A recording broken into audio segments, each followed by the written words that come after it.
Preview.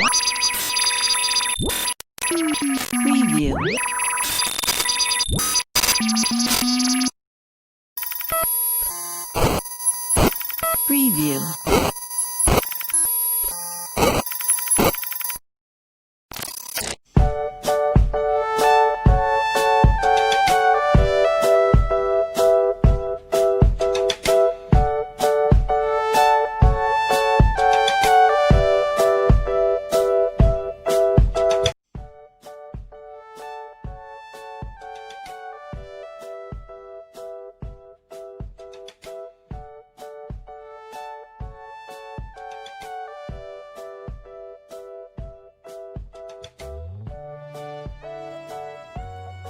Hal yang pertama dilakukan adalah sebelum memasuki lab, maka diwajibkan memakai jas lab dan kacamata lab khusus.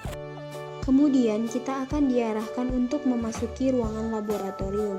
Akan tetapi sebelum kita memasuki ruangan laboratorium, kita diminta untuk menemukan 5 bahan zat berbahaya. Setelah itu, kita juga harus memastikan semua alat-alat eksperimen yang akan kita gunakan di laboratorium bersih dan kering.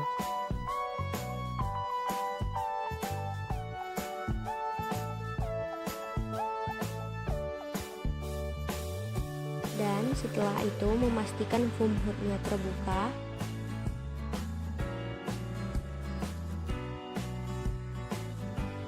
Kemudian pastikan tidak ada benda yang menghalangi jalan keluarnya pintu darurat.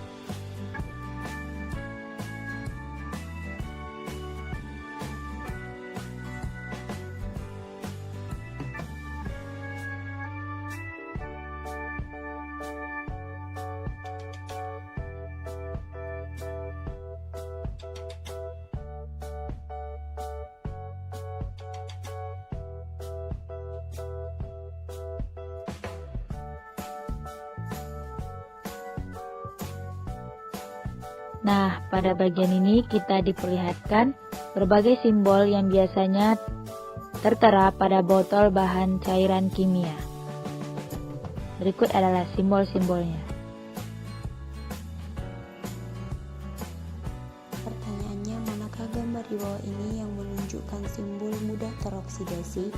Nah, jawabannya adalah D, gambar lingkaran menyerupai bara api.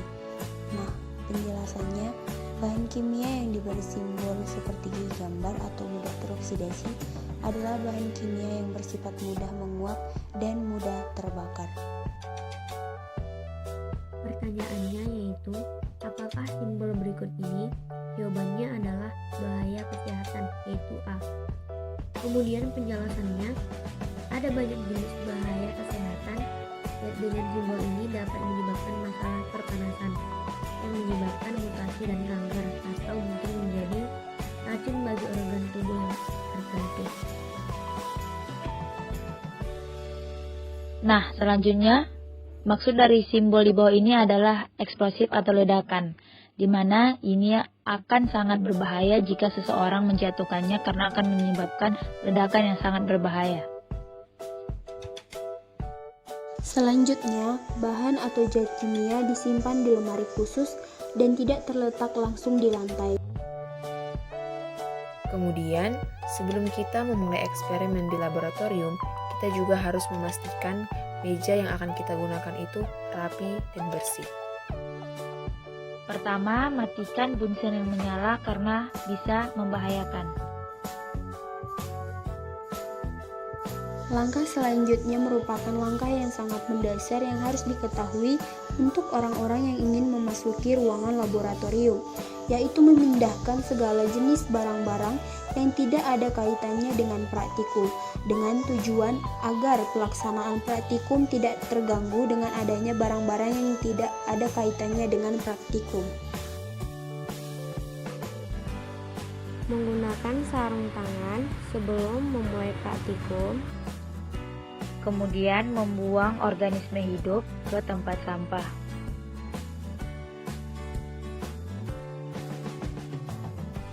Selanjutnya, jika ada zat kimia berbahaya tumpah saat melakukan praktikum, sebaiknya kita membersihkannya terlebih dahulu.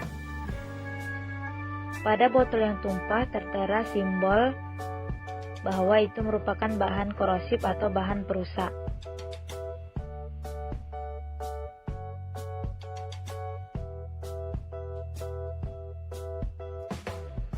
Nah, untuk mengidentifikasi cairan, maka diperlukan mikropipet yang mana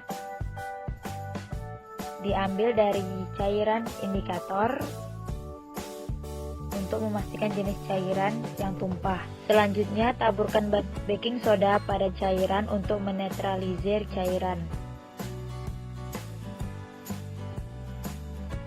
Selanjutnya, bersihkan cairan dengan menggunakan lap khusus.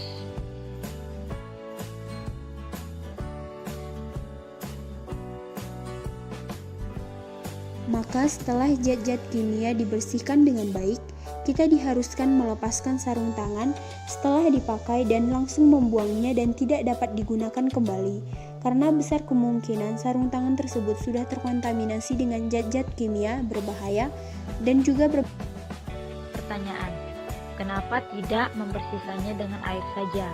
Nah, jawaban yang tepat adalah karena zat asam bereaksi dengan air yang dapat menyebabkan panas yang berlebih. Nah, di sini kita mencoba bereksperimen, di mana eksperimen yang kita lakukan itu gagal. Nah, yang pertama, campurkan zat yang tidak diketahui ke dalam botol yang berisi cairan.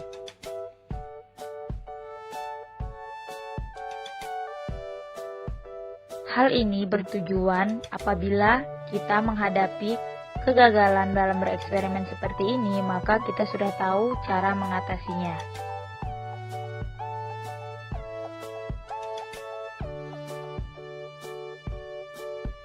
Nah, eksperimen yang kita lakukan adalah dengan mengambil cairan yang sudah bereaksi dengan tangan kosong tanpa menggunakan alat pelindung apapun. Nah, akibatnya adalah cairan dapat bereaksi ke mata kita dan menyebabkan kebutaan, sehingga hal yang kita lakukan adalah sesegera mungkin menuju pos keamanan emergensi yang mana segera menyemprotkan air ke mata kita, paling tidak 20 menit. Nah, untuk proses selanjutnya adalah segera mungkin menghubungi dokter. Nah, muncul pertanyaan, kenapa sih berbahaya jika kita menggunakan kontak lensa di dalam laboratorium? Nah, jawabannya itu adalah yang B. Cairan bisa terperangkap di dalam kotak lensa kita sehingga akan lebih membahayakan mata kita jika terkena cairan.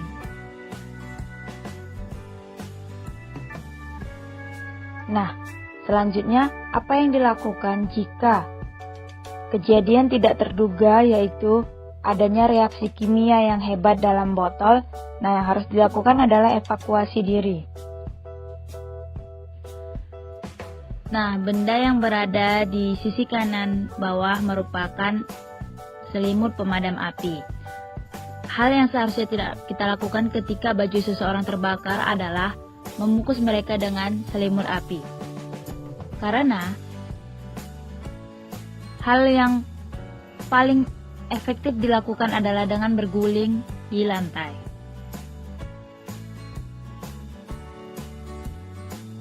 Benda yang berada di sisi kiri bawah merupakan alat pemadam api ringan.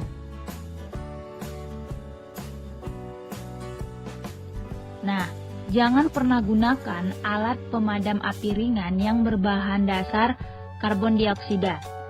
Alasannya karena karbon dioksida itu sangat dingin, sehingga apabila terkena kulit bisa bereaksi pada kulit yang menyebabkan kerusakan pada kulit.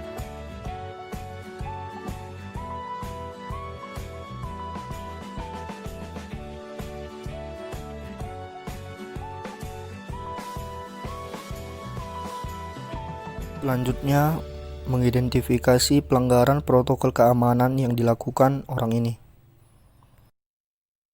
Yang pertama adalah dia tidak berpakaian sewajarnya ketika bekerja di dalam lab. Yang kedua, dia tidak menggunakan celana panjang ketika di dalam lab. Ketiga, dia menggunakan sendal yang dapat membahayakan dirinya.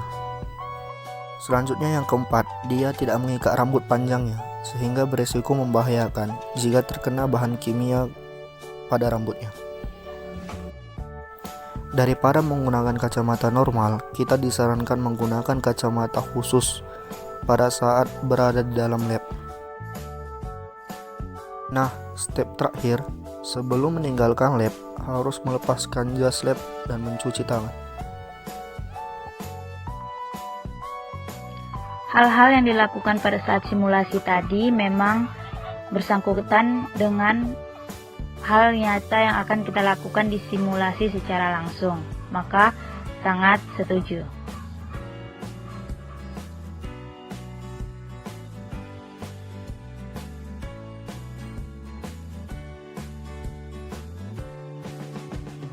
Nah, ketika kita sudah menyelesaikan semua misi, kita diperkenankan untuk keluar laboratorium.